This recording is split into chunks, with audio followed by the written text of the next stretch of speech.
Hello everyone, আসসালামু আলাইকুম। কেমন আছেন সবাই? আশা করি সবাই ভালো আছেন। এনআরটি ফার্মস অ্যান্ড এগ্রো লিমিটেডের নতুন একটা ভিডিওতে আপনাদের সবাইকে জানাচ্ছি স্বাগতম। সো আমাদের বার্ডজিগারগুলোকে আমি রাতের বেলা পানি আর খাবারটা বের করে রাখি। সকালবেলা কুসুম গরম পানি দিয়ে দিছি।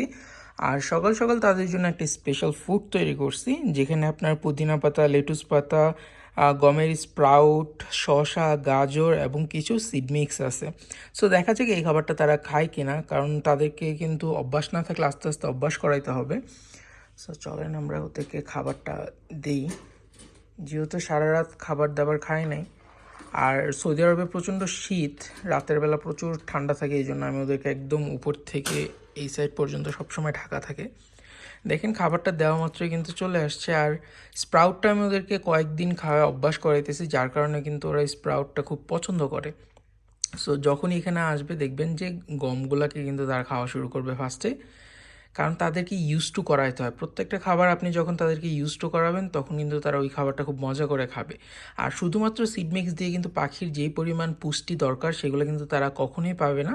এই জন্য আপনাকে ভ্যারাইটি অফ ফুডস তাদেরকে দিতে হবে এবং মিনারেল, ক্যালসিয়াম এগুলো প্রোভাইড করতে হবে। আদারওয়াইজ কিন্তু আপনার পাখি ডিম পাড়ার সময় মারা যেতে পারে অথবা নানা ধরনের সমস্যা ফেস করতে পারে।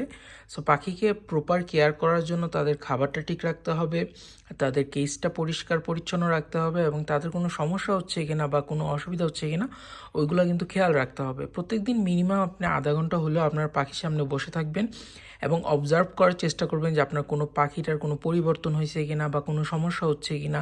সো তার যেটা প্রয়োজন হবে তাকে সেটা প্রোভাইড করার চেষ্টা করবেন। দেখেন এত রকমের খাবার আছে, সো সবগুলোই কিন্তু আস্তে আস্তে ট্রাই করবে। সো যখন ট্রাই করতে করতে তার কাছে ভালো লাগবে তখন কিন্তু সে ইউজড হয়ে যাবে এই খাবারটাতে, এবং আমি পরবর্তীতে যখন এই খাবারটা দিব তখন কিন্তু আর খাবারটা ওয়েস্ট হবে না। এখন দেখা যাবে এখানে আপনার 30% তারা খাবে, 70% ওয়েস্ট হবে। এরকম 2-3 দিন আপনি যখন কন্টিনিউ করতে পারবেন তখন মিনিমাম আশা করা যায় আপনার 80% খাবার তারা কনজিউম করবে এবং 20% হয়তো ওয়েস্ট হবে। আর আপনি যদি আরেকটু বেশি সময় রাখেন তাহলে কিন্তু আর জিনিসটা ওয়েস্ট হবে না। আর এই টাইপের খাবারগুলো দেওয়ার ক্ষেত্রে চেষ্টা করবেন যে দীর্ঘ সময় খাঁচার মধ্যে না রাখা, যে আপনি সকালে দিলেন একদম রাতে আমি বের করব।